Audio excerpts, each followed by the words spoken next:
Terima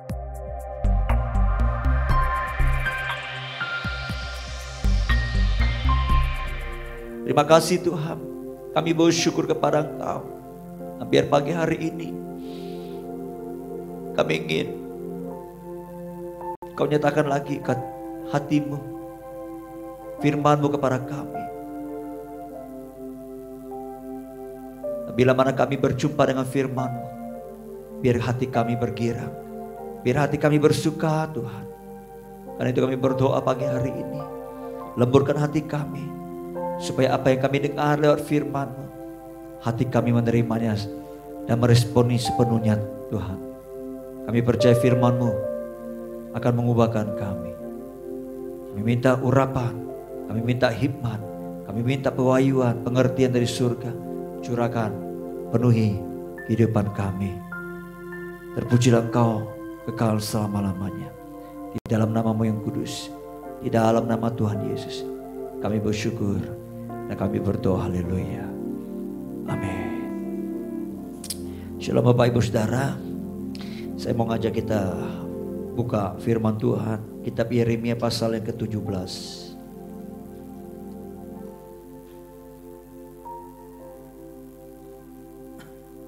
Ayat yang ke-9, ayat 10, dan kita akan lompat ayat yang ke-14, saudara. Kalau dalam kitab Yeremia ini kita sering mengutip, ya khusus di pasal 17, ada di ayat 7, 8. Kita suka akan ayat-ayat itu, kenapa? Karena Tuhan berkata, kalau kita mengandalkan Tuhan, maka hidup kita akan diberkati. Kalau kita menaruh pengharapan kita kepada Tuhan, maka hidup kita akan seperti pohon yang ditanam tepi aliran air, saudara. Ya, lalu kemudian dikatakan bahwa apapun yang terjadi, sekalipun mungkin nanti datang kekeringan, datang hal-hal yang mungkin sesuatu yang membuat penderitaan terjadi, saudara. Namun dikatakan bahwa hidup kita itu seperti pohon yang tidak akan berhenti menghasilkan buah, saudara. Ya, tapi ketika kita baca di ayat ke-9, saudara, ada sesuatu yang bertolak belakang, saudara. Ya, dengan apa yang mungkin selama ini kita pikirkan. Karena Tuhan itu sangat concern melihat hati, saudara. Dikatakan begini ayat 9. Betapa liciknya hati, lebih licik daripada segala sesuatu. Hatinya sudah membatu, siapakah yang dapat mengetahuinya? Kalau kita baca dalam bahasa Inggris, saudara, dikatakan, ya, dipakai dengan istilah penuh dengan kejahatan, penuh dengan penipuan. Kenapa ada istilah, ada penipuan, saudara? Siapa yang dia tipu? Ya, orang yang empunya hati itu sendiri, saudara, yaitu masing-masing diri kita, saudara. Ya, dikatakan betapa liciknya hati, lebih licik daripada segala sesuatu. Hatinya sudah membatu, siapa yang dapat mengetahuinya, saudara? Saudara, Alkitab mengatakan kepada kita bahwa betapa liciknya hati kita sebagai manusia, saudara. Itu sebabnya Yesus mengatakan tidak ada manusia yang baik. Ya, hanya Tuhan yang baik. Ketika seseorang datang kepada dia berkata, guru yang baik. Lalu dia berkata, tidak ada yang baik dari manusia. Hanya Tuhan yang baik, hanya Allah yang baik. Bahkan kalau saudara baca dalam tulisan Paulus, saudara, dia berkata begini, memang bahwa tidak ada hal yang baik yang tinggal di dalam diri kita, di dalam daging kita, saudara. Dan Yeremia menjelaskan betapa hati itu penuh dengan penipuan. Dan dia bisa menipu setiap pribadi kita yang empunya hati ini, saudara. Dan dikatakan siapa yang dapat mengetahuinya? Saudara, dalam kaitan apa saya mau sampaikan kepada saudara hari ini? Nah, seringkali ada banyak orang Kristen, anak-anak Tuhan, sebetulnya hatinya itu tersembunyi banyak hal. Ada kepahitan, penuh dengan kekecewaan, penuh dengan kemarahan, kedengkian. Ada yang mungkin sukar untuk mengampuni, saudara. Ya, coba kalau ada sesuatu yang diingatkan, ya, tentang hal-hal yang mungkin pernah mengusik hatinya, menggores hatinya, melukai hatinya, saudara, maka perasaan itu begitu disentuh saudara, itu akan keluar, muncul lagi saudara, seperti saudara. Ya, karena itu saudara dan saya, ya kita mesti hati-hati. Kenapa? Karena hati kita ini adalah penipu ulung saudara. Seringkali setiap kita ya mencoba menutupi keadaan itu dengan berkata, ya saya nggak apa-apa, saya baik-baik aja seperti itu. Lalu kalau ketemu sama orang ya, selalu yang ditonjolkan kebaikan-kebaikannya, dia ngomong dia baik seperti saudara. Tapi kalau ketemu sama orang yang pernah bersinggungan dengan dia, melukai dia, mengecewakan dia, maka dia akan kaku sekali saudara. Saudara pernah mengalami itu? Orang yang pernah saudara menyakiti saudara, melukai saudara, ya pokoknya apapun itu yang menjahati saudara. Saudara ketemu sama orang itu kaku kan, nggak tahu mau ngomong apa, atau bohong muka, atau pura-pura kalau lewat jalan pura-pura tidak melihat, lihat yang lain seperti itu. Pernah ngalami ya? Semua kita pasti pernah ngalami saudara. Ya, ya. Kalau memang kita betul-betul nggak ada apa-apa lagi saudara, maka saudara dan saya akan bebas, merdeka. Bahkan saudara akan bisa ya bergaul seperti biasanya dengan orang itu tanpa ada perasaan yang kaku, tanpa perasaan yang sakit keluar saudara, seperti saudara di hati kita saudara. Ya. Tapi karena hati kita itu memang dia penipu ulung, dia licik saudara, seperti itu ya. Dan yang jadi korbannya adalah diri kita sendiri yang punya hati ini saudara. Ya, nah, Yeremia sampai bertanya, siapakah yang dapat mengetahuinya? Ternyata tidak ada yang dapat mengetahuinya, siapapun itu. Tapi ayat 10 dikatakan begini saudara. Ayat 10. Aku Tuhan yang menyelidiki hati, yang menguji batin. Ternyata saudara, Alkitab langsung memberikan jawaban. Tuhan berkata, aku Tuhan yang tahu, aku Tuhan yang menyelidiki hati, aku Tuhan yang menguji batin saudara. Saya mau beritahu kepada saudara, ya, tidak mungkin orang itu ya bisa mengoreksi diri sendiri saudara. Kita tahu ya, kalau seorang dokter dia sakit, ya mungkin tahu obat-obatnya. Dia mungkin bisa minum obat sendiri, tapi seringkali dia tidak bisa mendiagnosa lebih khusus, lebih spesifik tentang penyakit yang dia alami. Dia hanya tahu gejalanya. Kita sendiri juga tahu gejalanya kadang. Seperti tadi kalau kita ketemu sama orang yang pernah menyakiti, kaku gitu loh. Itu ada sebenarnya ada sakit di situ, di dalam. Sama seperti seorang dokter, dia tahu penyakit, dia tahu gejalanya, tapi dia tidak bisa mengobati dirinya sendiri saudara. Ya. Nah, seperti itu saudara. Ya. Tidak mungkin orang berkata, saya akan mengoreksi diri saya sendiri. Ya. Saya sudah tahu kok sesuatu yang mengganjal di hati saya. Dan saya tahu pasti kesalahan apa itu. Ya. Saudara, begitu kita koreksi, kita pasti akan bilang kita baik-baik aja. Kita bilang kita fine-fine aja, kita oke-oke aja saudara. Kenapa?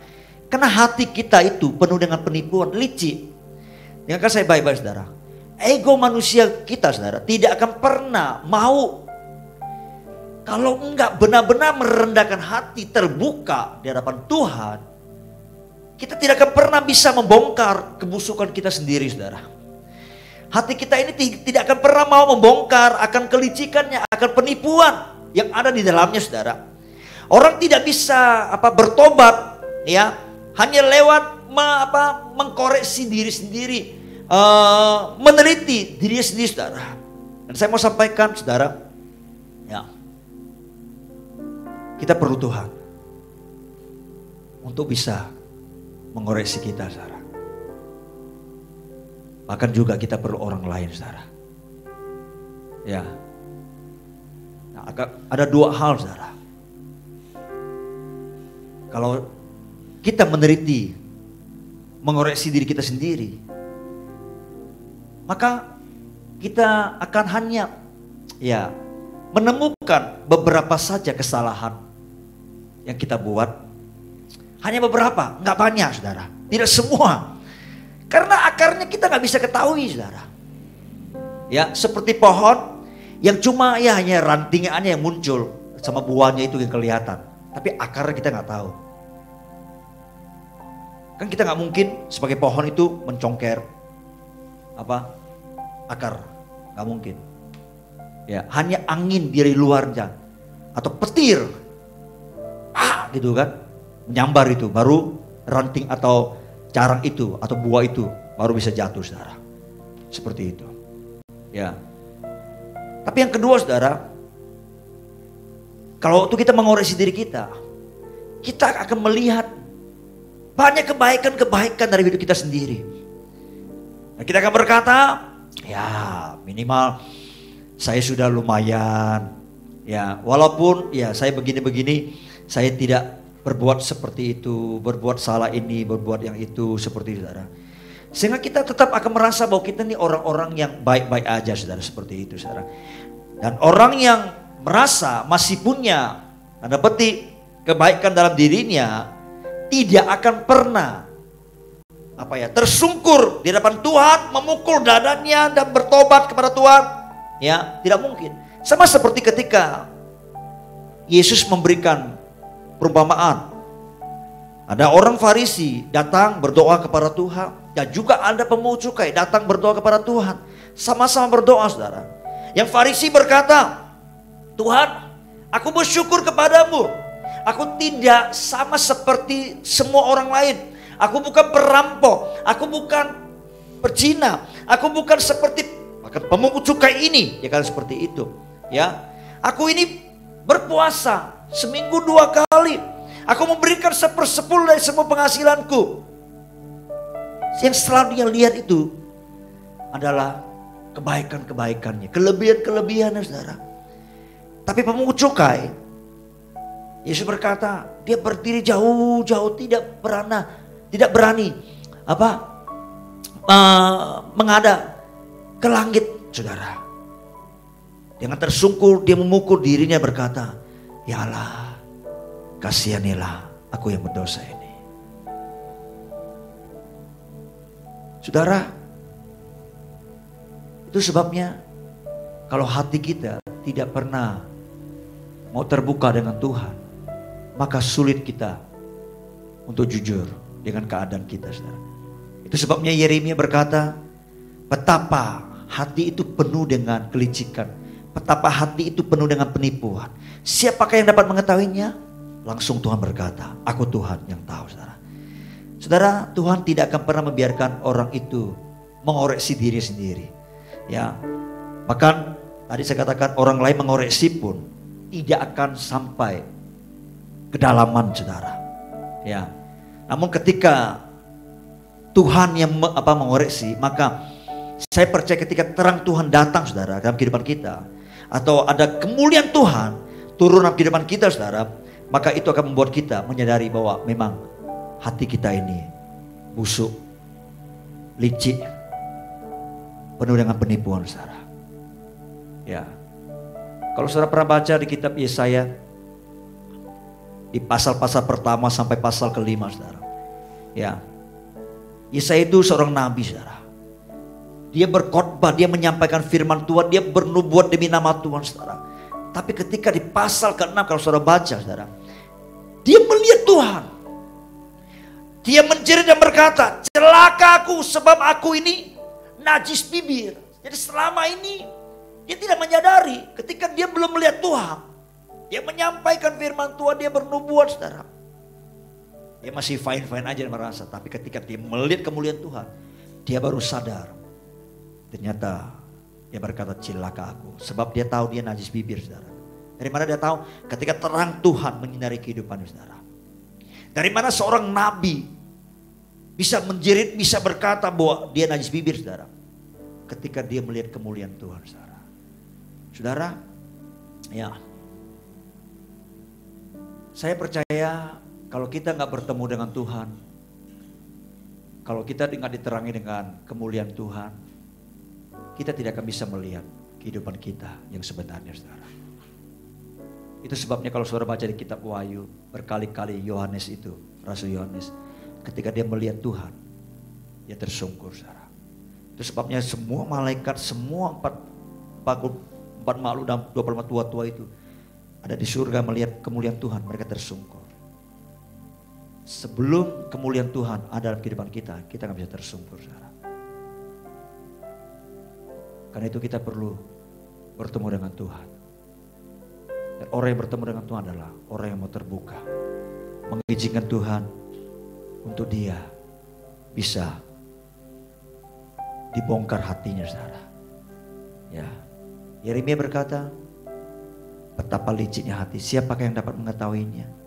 Langsung Tuhan berkata, aku Tuhan yang menyelidiki hati, yang menguji batin. Lalu di ayat 14 dikatakan, saudara, saya akan tutup dengan ayat 14, saudara. Dikatakan begini, sembuhkanlah aku ya Tuhan, maka aku akan sembuh. Selamatkanlah aku, maka aku akan selamat, saudara. Saudara, pada waktu kita menyadari keadaan kita, dan kita menyadari kehadiran Tuhan, saudara, sehingga kita baru bisa menyadari kebusukan hati kita. Sama seperti Yeremia katakan, dia minta, sembuhkan aku, pulihkan aku. Ketika engkau menyembuhkan aku akan sembuh. Selamatkan aku, dan aku akan selamat, saudara. Setiap kali kalau kita datang kepada Tuhan, hal yang pertama, yang terbaik yang mesti kita lakukan adalah kita perlu mengakui kehidupan kita, saudara. Itu sebabnya saya pribadi kalau berdoa, saya jarang minta berkat sama Tuhan. Saya jarang minta materi. Saya jarang, saudara. Kenapa? Karena saya tahu itu Tuhan pasti akan memberikan, mencukupinya. Dan Tuhan selalu concern hati kita, saudara. Kalau hati kita sudah berkenan kepada Tuhan, jangankan soal berkat materi, dikatakan musuh kita pun diperdamaikan dengan kita. Ayo kita terus benahi hati kita, tapi izinkan kemuliaan Tuhan menerangi hidup kita, saudara. Kita harus terbuka dengan jujur. Kalau firman Tuhan disampaikan kepada kita dan menegur kita, kita akui, saudara. Kemarin ketika saya sampaikan soal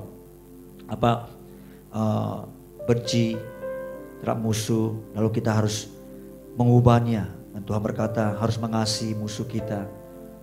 Beberapa coba mengirim messenger juga, lewat WA juga bersaksi. Ketika Bapak sampaikan itu, saya merasa ditegur dan saya melakukannya sesuai dengan firman Tuhan. Saya mengalami kelegaan. Saudara, sebenarnya Tuhan gampang tuh memulihkan hidup kita, saudara. Ya, 2 minggu lalu saya masukkan sebuah kesaksian suami istri. Mereka bersaksi 10 tahun mereka cerai, saudara. Ya, suaminya itu selingkuh. Mereka dua-duanya itu adalah pelayan Tuhan, worship leader lagi, saudara. Ketika mereka bersaksi, mereka jatuh dalam dosa. Ya, suaminya cerai, meninggalkan, tidak bertanggung jawab lagi, saudara. Dan istrinya merasa bahwa istrinya adalah korban, bukan kesalahan istrinya. Memang kalau kita lihat bukan kesalahan istrinya. 10 tahun mereka bercerai. Satu kali Tuhan datang kepada istrinya ini. Tuhan berkata, hatimu itu yang gak beres. Kenapa? Karena dia merasa dia tidak salah, saudara. Tuhan berkata, engkau harus mengampuni. Engkau yang harus berubah. Dan dia bisa berubah, saudara. Tapi ketika Tuhan menyatakan dirinya, dia bisa melihat salib itu, saudara. Tuhan berikan penglihatan kepada dia, kasihan, saudara. Tiba-tiba dia bisa melihat kebusukan hidupnya, saudara. Bahwa hidupnya itu memang tidak benar, hatinya itu. Dan dia mau taat kepada Tuhan, dia mengampuni suaminya. Ketika dia melepaskan pengampunan, begitu gampang Tuhan buka jalan pemulihan untuk keluarganya, saudara. Dan Tuhan memulihkan suaminya. Sehingga disaksikan bahwa 10 tahun sudah bercerai, mereka disatukan kembali. Saudara. Saya berharap kita tidak mesti harus tunggu bertahun-tahun baru hidup kita dipulihkan, keluarga kita dipulihkan.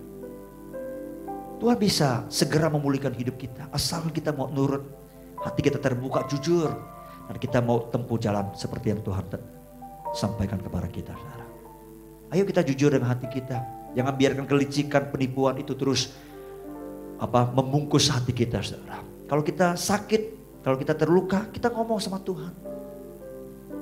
Ya, kita bicara sama Tuhan, aku gak suka sama orang itu, aku terluka. Tapi kita ketika jujur ngomong sama Tuhan, kita tidak hanya curhat aja, tapi kita mau tempuh jalan Tuhan. Nanti Tuhan akan sampaikan. Tuhan akan suruh kita mungkin lakukan sesuatu, kita harus taati. Kalau kita hanya curhat, jujur dengan Tuhan, kita belum dipulihkan. Kapan kita dipulihkan? Ketika kita curhat dengan Tuhan, dan Tuhan tentukan jalan untuk kita. Sampaikan firman kepada kita, kita ikuti. Di situ ada pemulihan terjadi. Saudara. Ingat waktu kita datang ke dokter, dokter bukan memulihkan kita. Ya, betul nggak saudara? Iya, ketaatan kita kepada nasihat dokter. Kamu minum obat ya 3 kali sehari, obat ini ikuti resepnya, beli di apotek ini, itu yang menyembuhkan kita. Tapi kita hanya dengarkan ini loh, ini kita nggak taati saudara, nggak sembuh. Hidup kita dengan Tuhan seperti itu. Saya berharap setiap hari kita terus hati kita menjadi hati yang terus dimurnikan, hati yang terus menjadi hati yang berkenan kepada Tuhan. Amin Bapak Ibu Saudara. Haleluya. Tuhan Yesus memberkati. Mari kita datang kepada Tuhan, kita mau akhiri mesbah fajar kita.